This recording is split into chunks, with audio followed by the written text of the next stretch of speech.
Hello fellow airplane collectors, welcome back to another video. It's your host Ray. Today I'll be reviewing the Aeroflot Russian Airlines Airbus A350-900 in 1/400 scale made by NG Model. This model was released in April of 2021. To begin the review, I will go over the model's box, then I will begin an in-depth analysis and discussion of the model's features, including pros and cons and anything else I feel needs to be mentioned.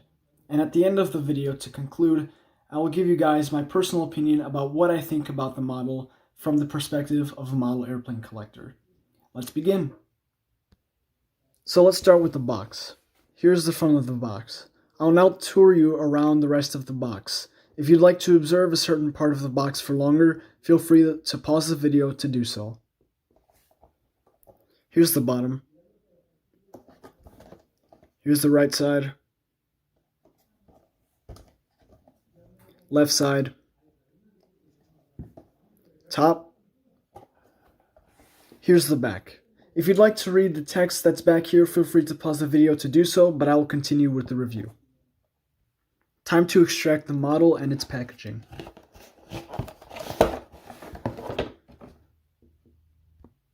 Here's the model within its packaging. As you can see, the packaging consists of 3 parts, which is 2 plastic parts, which are made of a clear plastic, and 1 piece of white foam, which holds the model in place.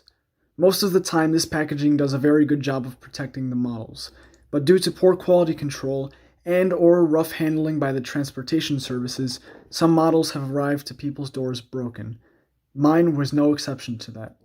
As you can see here, the front landing gear did not have enough glue to be attached to the socket that it was attached to, and it fell out while I was making the first attempt at this video.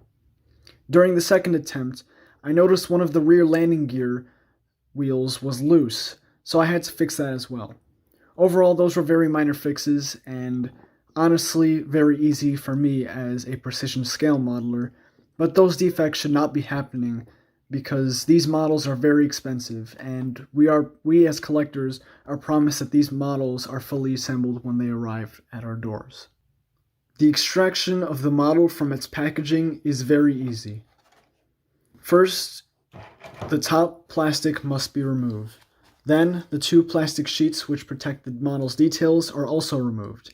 And finally, the model can be extracted. When you receive your model, if you choose to buy it, ensure that you extract it very carefully in order to prevent the model from being damaged. Here is the model. I will give you a quick 360 of the model so you can see all around the model. If you'd like to pause the video to observe a certain part of the model, feel free to do so. I apologize in advance if my fingers get in the way of a certain part you are attempting to observe. Sit back, relax, and enjoy. That's all the commentary I have for the next 5 seconds.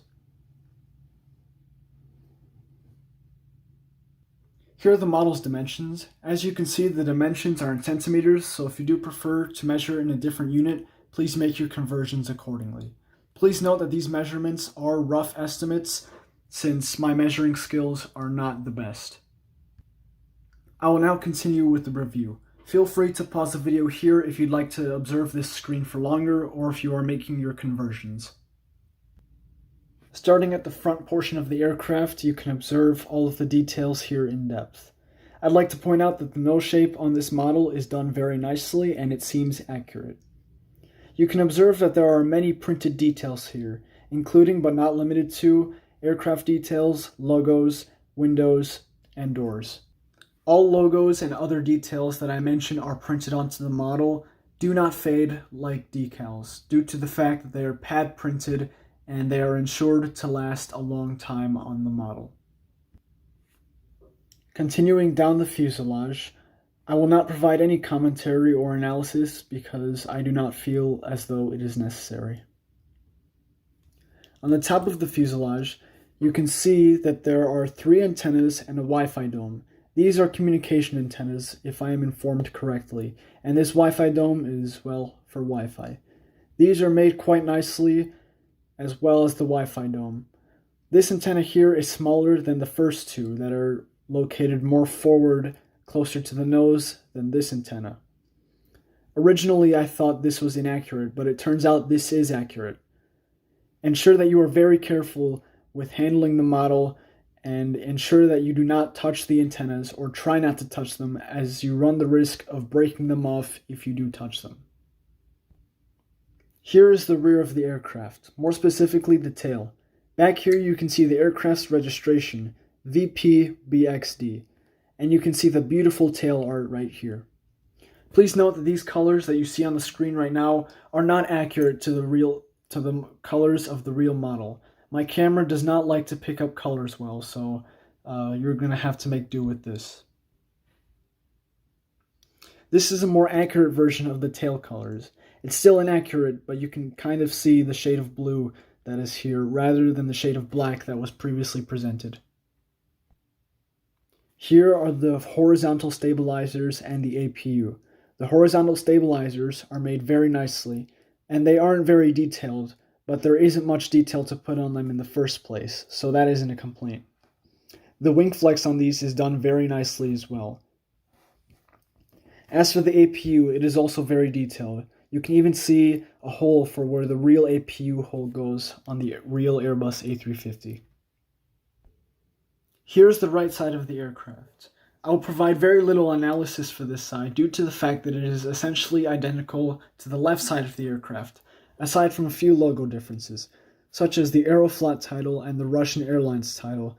As you saw on the left side, those were both in Russian characters and in the Russian language, but these here are in the English language and in English characters. Here you can see a Russian flag and the initials I, Konev. This aircraft is named after a famous general from the World War II era, as well as before and after the World War II time period, named Ivan Konev. The wings of this model are also made very nicely. You can see that there is an insane amount of detail on them, such as air brakes and flaps. And as for printed detail, there isn't very much, but at the same time there isn't very much to add either, and all of the printed details have no defects whatsoever, or no issues at all. Here you can see the front of the wing as well as the engine. You can see a landing light here, which appears to be very small. However, I am not sure if that is too small or if that's an error of some type. Here's the bottom of the left wing. There isn't very much detail at all down here, aside from the aircraft's registration, VP-BXD. On the right side, there is no detail or registration at all on the wing. Here's the aircraft's left wingtip, if my camera would focus. You can see it's very highly detailed with a very nice printing of the Aeroflot logo on the outside. However, on the inside, you may notice that the wingtip is colored a solid orange. This is indeed accurate. The real Airbus A350 livery for Aeroflot is like this. As you can see, the wingtip is made very well and there are no defects or bends or anything else that shouldn't be there on the wingtip. Here's the right wingtip. I'm only showing you this just for the purpose of showing you how both wingtips are identical and both of them have no issues whatsoever. Let's discuss the engines. As you can see, the engines are very highly detailed, including the fan blades. The fan blades are made like no other 1/400 scale aircraft model. They are truly something else. Unfortunately, the fan blades are glued in place, but still, they are very highly detailed. As for the rest of the engine shape, it is quite accurate to the Airbus A350. You can see the exhaust is also painted a dark metallic gray, just like the fan blades. However, the engines do arrive with some defects on this model in particular. As you can see in the left engine here, there are some paint scratches, barely visible, but they're still there. Here's the first one, and the more visible of the two. And here's the second one, barely noticeable, but I still noticed it. Here's the right engine. It too has its own defects, including a paint scratch right here on the engine pylon, and the improper attaching of the front part of the engine, or the improper painting, as you can see a line of blue peeking through the orange at the front of the engine. This is not supposed to happen. Here is the bottom of the right engine. As you can see, there is a large quantity of printed detail down here, and all of it seems to be accurate and very nicely done. Here you can see an embarrassing attempt at showing you the bottom of the aircraft. As you can see, there is no lacking in detail down here as well, at least on the fuselage. Take a moment to observe all of the details. As you can see, the Aeroflot logo in the English characters is presented here, and the display stand hole sits in the dead center of the first O. It's a very nice touch how NG managed to position that correctly without interfering with any of the logo. Here is the right side. This is for you to observe the cargo doors. There is one in the rear of the aircraft, shown here, and there is one at the front of the aircraft, shown here. Down here you'll notice that there is only one communication antenna. I think that's for communication, at least anyway. And it is molded very nicely, just like the other three antennas on the top of the fuselage. The aircraft's landing gear are made very nicely, aside from the nose wheel, which is too tall for a 1:400 scale A350. This is unfortunately the only inaccuracy that I do notice on this model. As for the main landing gear, these are molded very nicely, aside from the issues that I mentioned earlier.